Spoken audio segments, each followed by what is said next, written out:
CM Revanth రెడ్డికి పదవీ గండం. జ్యోతిషుడు వేణుస్వామి సంచలన వ్యాఖ్యలు. జ్యోతిషుడు వేణుస్వామి ప్రముఖులు రాజకీయ నాయకుల జాతకాలు చెబుతూ నిత్యం వార్తల్లో నిలుస్తుంటారు. తాజాగా ఆయన సీఎం రేవంత్ రెడ్డికి పదవీ గండం ఉందని చెప్పడం సంచలనంగా మారింది. ఈ మేరకు వేణుస్వామి తాజాగా ఇన్స్టాగ్రామ్ వేదికగా ఓ వీడియోను షేర్ చేశారు. ముందుగా అందరికీ కొత్త సంవత్సర శుభాకాంక్షలు. 2024 సంవత్సరంలో సుఖ సంతోషాలు భోగభాగ్యాలు కలగాలని కోరుకుంటున్నాను. అయితే 2024లో కొంతమంది రాజకీయ నాయకులు జైలుకు వెళ్లే అవకాశం ఉంది. అలాగే తెలంగాణ సీఎం రేవంత్ రెడ్డికి పదవి ముప్పు ఉంది. కొంతమంది రాజకీయ నాయకులకు అనారోగ్య సమస్యలు వస్తాయి. కాబట్టి జాగ్రత్తగా ఉండడం మంచిది. టాలీవుడ్ సూపర్ స్టార్ ఇండస్ట్రీకి దూరంగానున్నారు. ప్రముఖ యాంకర్ తీవ్ర కష్టాలు పడనుంది అంటూ చెప్పుకొచ్చారు. ప్రస్తుతం దీనికి సంబంధించిన వీడియో నెట్టింట సంచలనం సృష్టించింది అనిపేసి మనం కనబడతా ఉంది. ఈ వేణుస్వామికి సంబంధించిన విషయంలో వేణుస్వామి ఏం చెప్పినా దాని మీద ఒక నిజాయితీ ఉండదు, నీతి ఉండదు. ఆయన చెప్పిన మాటల మీద ఆయనకి క్లారిటీ ఉండదు. ఉర్రమంటే ఉర్రడానికి పనికత్తరు తప్పించి ఆయన దేనికి కూర్చొని చర్చ చేద్దామంటే ఆయన కూర్చున్నానికి సమయం ఉండదు. ఏదైతే ఏ మీడియా ఛానల్లో అయితే ఆయనను కూర్చోబెట్టుకొని ఆయనకు డబ్బా కొట్టే ప్రయత్నంగా ఆయన చెప్పింది ప్రచారం చేసే విధంగా ఉంటాయో ఆ ఛానల్లోకి పోతాడు. మరి ఇది చర్చలకు సిద్ధమా? మీరు చెప్తున్నారు కదా, జాతకం చెప్తున్నారు, ఈయనకు ఇంత జాతకం చెప్తున్నాడు కదా, ఏమన్నా ప్రముఖ యాంకర్ తీవ్ర కష్టాలు పడుతుంది అంటాడు. ప్రముఖ యాంకర్ ఎవరో పేరు చెప్పు.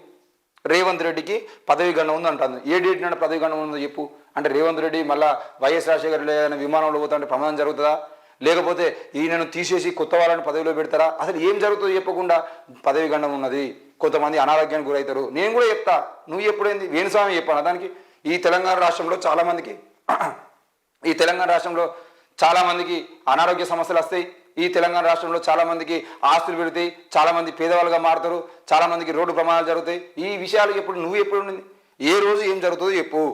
లేదంటే సప్రూవుకో. ఈయన కేసీఆర్ మళ్ళీ ముఖ్యమంత్రి అవుతారని చెప్పినటువంటి మనిషి ఈయనే.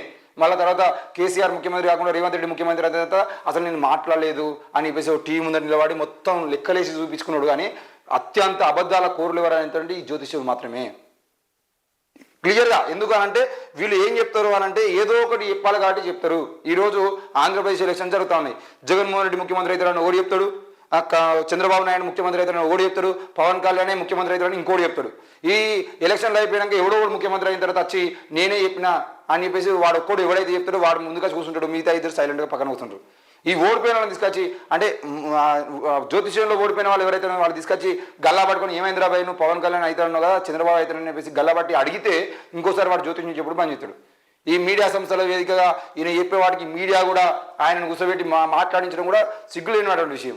ఎందుకనంటే ఇట్లాంటి అసలు జ్యోతిష్యమే ఒక బూటగా అని చెప్పేటువంటి మీడియా సంస్థలు కూడా మళ్ళీ వీళ్ళని తీసుకొచ్చి మీడియా సంస్థలు కూర్చోబెట్టి జ్యోతించి చెప్పిస్తూ ఉంటాయి. సీఎం రేవంత్ రెడ్డికి పదవి గండం అని చెప్పేసి చెప్తున్నటువంటి ఈయన మరి ఏం స్కెచ్ చేస్తున్నాడు రేవంత్ రెడ్డి మీద? రేవంత్ రెడ్డి ప్రాణాలు తీయడానికి వేణుస్వామి స్కెచ్ చేస్తున్నాడా? లేదంటే దాంట్లో ఈయన భాగస్వామ్యం ఉన్నదా? ఈయనకి ఎట్లా తెలుసు ముందే? కాబట్టి ఈ విషయం మీద సిబిఐ ఎంక్వైరీ చేసి ఈయన తీసుకుపోయి జైలు వేసేది ఉంటే అప్పుడు విషయాలను బయటపడతాయి. ఈయన ఒక రాష్ట్ర ముఖ్యమంత్రికి పదవి గండం ఉందని చెప్పేసి మాట్లాడుతున్నాడంటే ఈయన జ్యోతిషం పేరుతో చెప్తున్నాడా, లేదంటే ఆయన పదవికి సంబంధించిన విషయంలో ఈయన ఏమైనా స్కెచ్ చేస్తున్నాడా అనే విషయంలో ఎంక్వైరీ చేయాల్సిన బాధ్యత ప్రభుత్వం మీద ఉంటుంది, పోలీసుల మీద ఉంటుంది. కానీ ఆయన జోలికి మళ్ళీ ఊరు. ఇకపోతే ఈయన ఏమంటాడు, కొంతమంది రాజకీయ నాయకులకు అనారోగ్య సమస్యలు వస్తాయి. అనారోగ్య సమస్యలు ప్రతి సంవత్సరం ప్రతి ఒక్కరికి అత్తనే ఉంటుంది. రేవంత్ రెడ్డి కూడా జ్వరం రావచ్చు, జ్వరం రావచ్చు, అవసరమైతే కరోనా రావచ్చు, ఉత్తమ్ కుమార్ రెడ్డికి రావచ్చు, కేసీఆర్ కాలినట్టుగా ఇంకో 2-3 కాలు కావచ్చు, ఒకవేళ ప్రమాదం జరగచ్చు. కారులో పోతా ఉంటే ప్రమాదాలు ప్రతి సంవత్సరం మనం చూస్తూనే ఉన్నాం కదా. కార్లు బోర్లో పడడము, కార్లు దేనికో దానికి గుద్దుకోవడము, ఎమ్మెల్యేల కార్లు కూడా గొడవలు అంటే ముఖ్యంగా యాక్సిడెంట్లు కావడం మనం చూస్తూనే ఉన్నాం. నువ్వు చెప్పాల్సిన అవసరం ఏమున్నది? ఎవరెవరికి అయితే చెప్పాలని.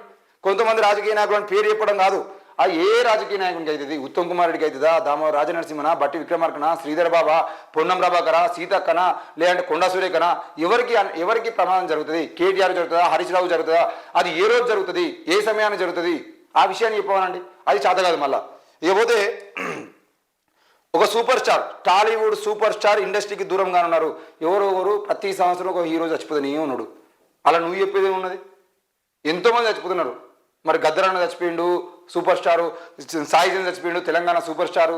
వాళ్ళు చనిపోయినప్పుడు ముందు చెప్పలే. మరి సాయి చంద్కు అనారోగ్య సమస్యలు ఉంటే అసలు వస్తాయి. సాయి చంద్ పలానా తేదీన జాగ్రత్తగా ఉండాలని చెప్పడం చేత కాదు. మళ్ళీ మేము చెప్పినాం కదా ముందే, ఒకరు చనిపోతారని మేము ముందే చెప్పినాం కదా. ఈ అన్ని పనికిమాల డ్రామాలు ఆడతారు.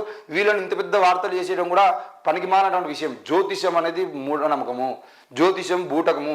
ఈ జ్యోతిష శాస్త్రం పేరుతో ఇట్లాంటి మాటలు మాట్లాడాలని తీసుకుపోయి ఆర్టికల్ 51AH ప్రకారంగా శాస్త్రీయ ఆలోచన కలిగించాల్సిన ప్రభుత్వాలు మరి ఇట్లాంటి దొంగల్ని తీసుకుపోయి జైల్లో పెట్టేది ఉంటే ఆ జ్యోతిషం బిడ్డలందరూ ఆగిపోతారు. ఉగాది పండుగ రోజు ఉగాది పంచాంగం పేరుతోని వాళ్ళు కూర్చొని చంద్రబాబుకు మంచిగా ఉన్నాయని చెప్తారు, వాళ్ళు రేవంత్ రెడ్డి మంచిగా ఉన్నాయని చెప్తారు, వాళ్ళు కేసీఆర్ మంచిగా ఉన్నాయని చెప్తారు, లేదంటే ఇంకో కోదండరాంకు మంచిగా ఉన్నాయని చెప్తారు, వాళ్ళు షర్మిలకు మంచిగా ఉన్నాయని చెప్పారు. కానీ మరి అదే షర్మిల పార్టీ మూసేసుకుంటారని చెప్పేసి మాత్రం ఉగాది రోజు ఎవరు చెప్పలే.